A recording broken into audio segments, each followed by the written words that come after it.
Welcome to the Heal, Thrive, Dream podcast, where trauma survivors become healthy thrivers. Each month, we'll feature a theme in the trauma recovery and empowerment field. To promote your recovery, healing, and learning how to build dreams, here's your host, Karen Robinson, transformational coach and therapist.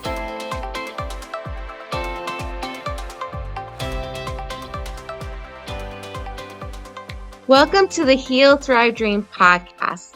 Today, our guest is Jacquie Griham. I want to start by thanking Jacquie for being a summit speaker and a sponsor for my upcoming summit, Finding Connection After Relationship Trauma. The summit is happening October 17th and 18th, 2024. If it's past that date, you're listening to this or watching this in the future, please get in contact if the summit sounds like it resonates with you, as we will have replays that you can purchase. Now on to Jacquie. Jacquie is an accomplished speaker, teacher, and counselor. Her need to excavate her own pain took her on a journey from pain to peace. She is an expert in emotional trauma and abuse. She inspires and challenges her audiences and clients to make measurable shifts, not only in their lives, but also in their business. Thank you, Jacquie, for being here today and being patient with me.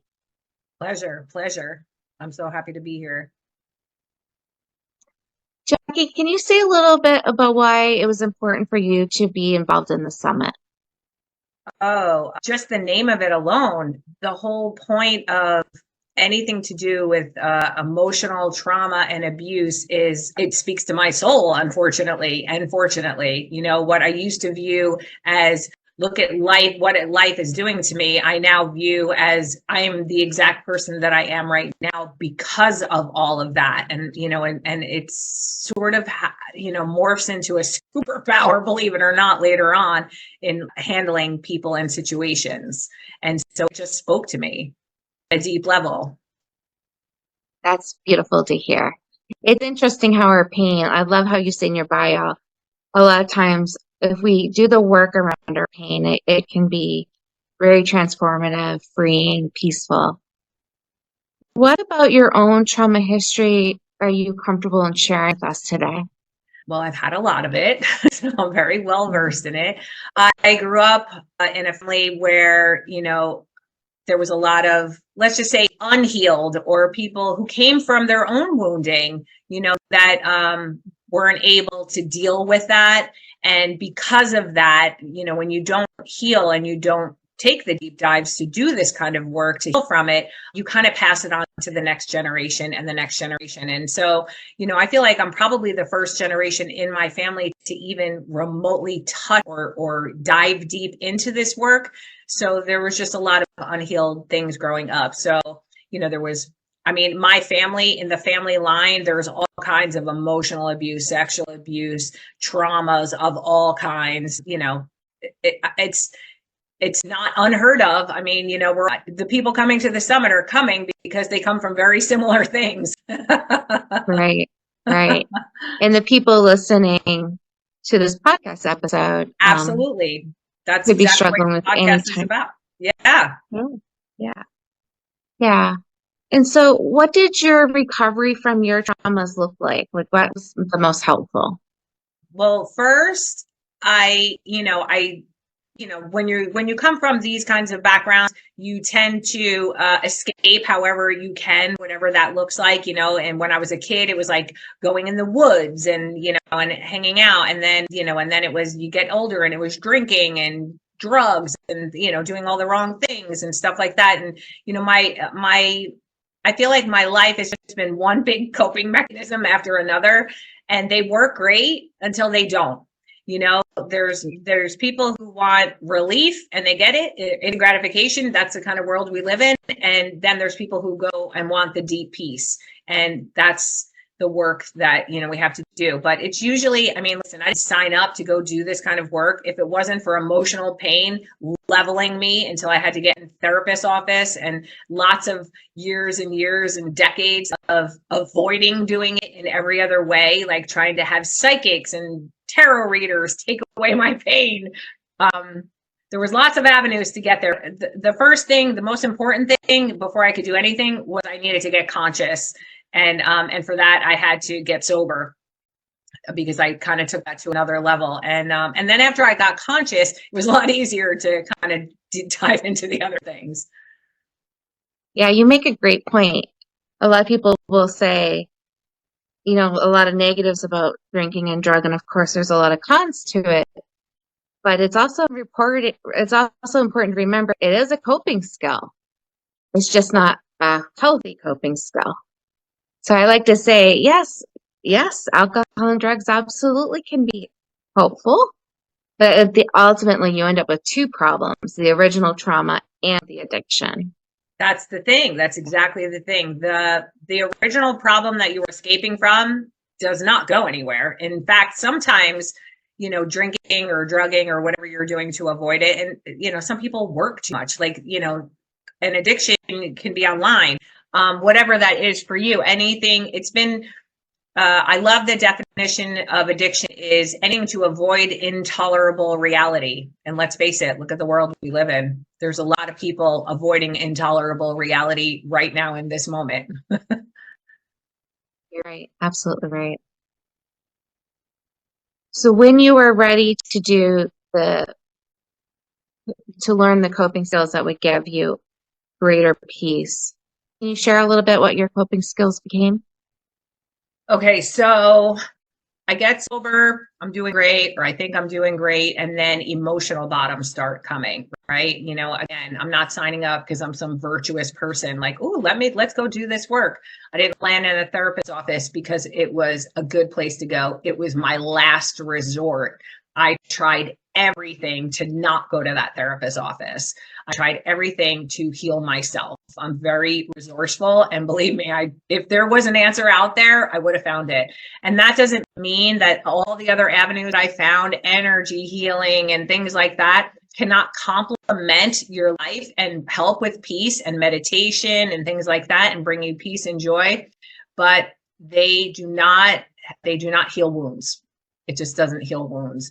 And it doesn't bring you real peace or joy at all. So my way via pain is how I started to, the more pain I was willing to look at, the more peace and joy I got and freedom on the other side of that. It was basically a direct result. Like the more I was willing to go here, I got that much pain relief and peace and joy, but like real. I didn't even know what real, I had a son and I knew what love was. I loved him more than I loved myself, but I didn't know what joy felt like until I started doing some of this work, because I now could see the word, but I could feel it in my heart. And I was like, oh, that's what that feels like. But my work has been, the more I'm willing to deep dive over here into the wounds, the more freedom and peace and joy I get on the other side. That's been my experience. And like I said, if there was an easier way, I would have found it, but there wasn't. Now, today, there's a lot more options. They do have a lot more, trauma things and contraptions and EMDR and all these things. Like they didn't have any of that. I had to do it old school, like feeling your feelings. I'm still willing to bet that that's still the most effective way. It's part of my work. We just sometimes go slow with it when people are struggling. But I equate it to that wound that you're talking about. I look at it as, well, if you have a big gunshot wound in your stomach, you can't just ignore that. No. So you really got to look at it. You got to study it. You got to clean it. And then you got to lovingly stitch it up. And yes, there's a scar. But then you can say, oh my goodness, look at what I survived. And I had the courage, even though it was really painful, to look at it, to clean it and heal it so I can really have that true joy like you're talking about. I like that. Yeah, most of my experience has been like that. Can people get better in small ways by trying other types of modalities? Sure. Absolutely. But Like I deep, said, deep healing. yeah. That's the thing. I can find temporary relief. I have a talk that I do. It's like, do you want relief or do you want peace? Because they're two very different things. Like I can find relief in 5 seconds, but that's not going to bring me genuine peace, like peace in my soul. And when you get a taste of peace, if you're somebody like me, you want more of it. And let me tell you something. This is a girl who came from a very chaotic, crazy background. When I first got sober and people talked about like peace and serenity, I was like, I don't care about any of that. That sounded boring to me. I didn't even date peaceful guys. Like that was boring to me. But once I got a taste once I got a taste of real peace, I was like, oh, now I know what they're talking about. Now I know what it is. I never had that. I was one big, I was undiagnosed ADHD until very recently, if you can even believe that. And, and anxiety ridden my whole life. I was just one big anxiety ball. So the fact that I can go and have any moments of peace on the outside and the inside, that was like unheard of for somebody like me with no medication. So how did that change your life once you found that inner peace? How did it change your life? Okay, so I feel like all the changes that have happened in my life have been incremental, right? Cumulative. Everything that I feel or deal with or what have you, and I get that little bits of freedom or joy or peace or whatever else. And all those actions that I'm taking are self-esteemable and I'm gaining self-worth and, and all those things kind of build on each other. And I already forgot the question that you just asked me. So I'll say it's okay. I'll state it again. I remembered, which is great. Just, survivors, our memories sometimes get impacted. In and out. Okay. Yeah. My question was,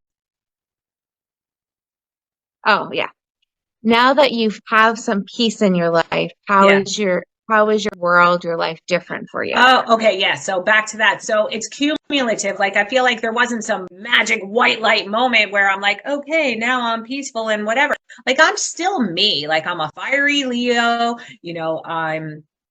I'm a lot, which, I'm loud, I'm still all of those things. The difference is that I'm okay in my body today. I'm okay in my soul today.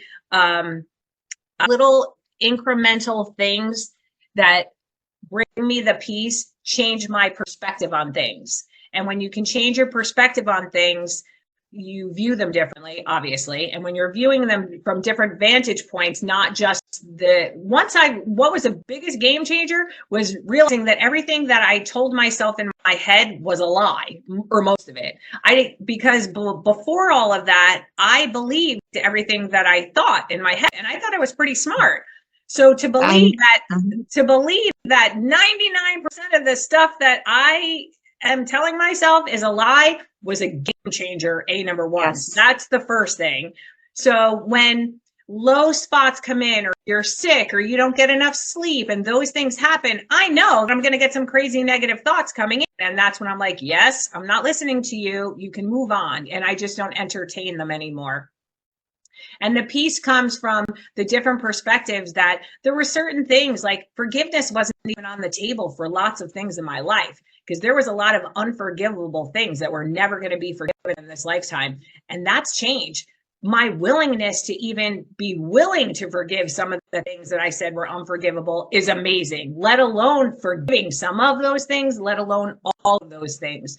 Am I done forgiving everything and everyone? No.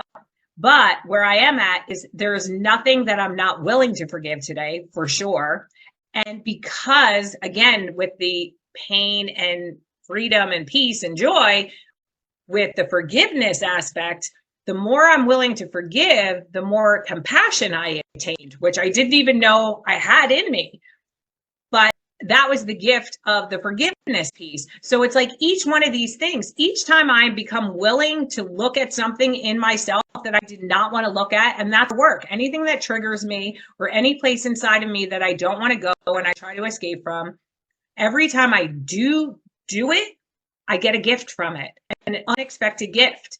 Like I said, with the forgiveness, that's just more recent ones, right? So the more I'm willing to forgive, the more compassion I get, which is awesome because I'm so hard on myself, And so to have forgiveness and compassion for myself, let alone all the unforgivable things out there, is huge. I'm not the same person. I don't treat other people or myself the same way. And even though I'm still hard on myself, if you met me 20 years ago, we're talking about two completely different people. Yeah. Yeah. You said something about learning more about our thoughts was, a game changer. Wow. I tell people that all the time. Like, it's in counseling, having somebody really smart sometimes is hard because when they are really smart, you believe the shit that's in your head, all of even it, if there's no evidence, And I'm and a telling lot of you, it very destructive.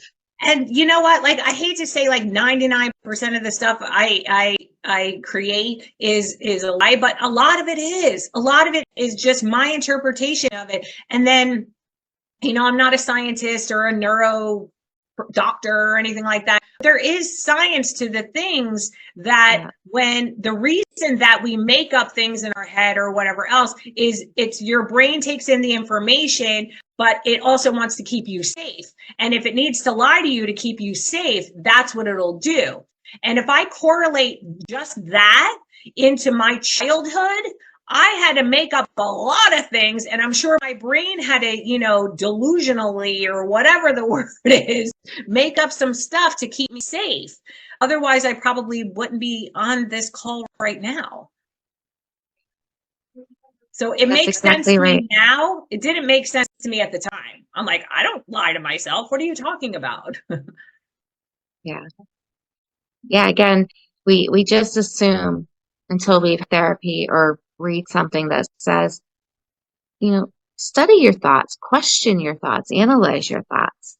I teach clients tools all the time to how to do that. It's really important work. Okay. So tell me what your work with clients looks like now that you have felt the pain and also felt the peace. What does that mean in your work? How does that show up in your work? Okay, so working with clients and doing talks and speaking and things like that usually looks like, in today's world, that the clients that I'm most attracting now are sort of like me. They're like type A people who don't know or never learned how to be still or get still or whatever. Like, those are my people because that's me, right? So mostly it's type A people who are completely burnt out, stressed out. I've quit jobs and rebuilt my life countless amounts of times, and I highly recommend it. And although terrifying in the moment, it's freeing. And when you say I don't have enough time and I don't have enough money, and you try and be super mom and super everything to everyone and hold 5 jobs, there's nothing heroic in any of that. And there's no self-care in any of that. There's no self-worth in any of that. And it's just like whether it's society or how you were raised or whatever, these ideals that we as women especially put upon ourselves that we need to do in a day. Like, I look at these women that have that high powered jobs, 3 kids at home, and they wonder why they're using they call it Xanny for their Xanax and wine at the end of the day, to manage their life, but they don't have time they're like, I don't have time to meditate. I don't have time to do some self-care. I don't have time to do self-work. And I basically show them how not only do they have time, they have not only hours in their day, they have days in their day. I teach them how to work smarter, not harder, and to get their lives back, and then to maybe even start choosing things that they align with on a soul level where it feels good to them. And a lot of times didn't realize that they would be quitting that high power job for something that feels a lot better. And so those are usually the people that I attract.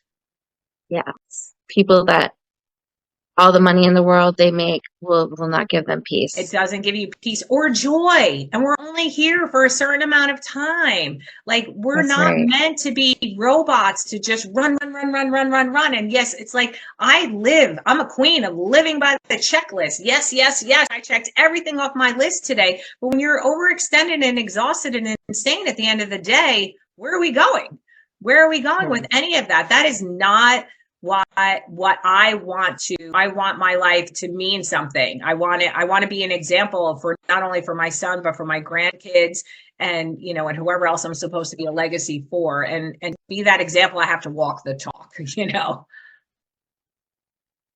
Beautiful. Okay. And with your clients, do you do individual coaching or do you have group coaching? Do you have workshops? Tell me a little bit more about that. Okay, yeah. So usually it starts out, unless somebody calls me and they got a referral from somebody or what have you, but usually it'll start off with, I'm either doing a workshop or an event or a group. We do like online groups. And it's basically like the power of the group usually gets people to open up, because a lot of times people know they have whatever, but when they hear, 20 other people saying, oh yeah, me too, kind of the magic in the group happens. And then some people want to take it further and do like one-on-ones. And, so I have different things where some people only want to do it for like a weekend, like a retreat kind of thing, like individual or even group retreats. And then other people, move on to maybe work with you for 3, 6, or 9 months or a year or whatever. Everybody's different. I don't have a cookie cutter course. I like live interactions with people. So most of the stuff is, hands-on as far as, I'm concerned for now anyway. And I like it that way. I like the connection piece. Yeah. Do you remember the name of the talk that you're going to do for the summit?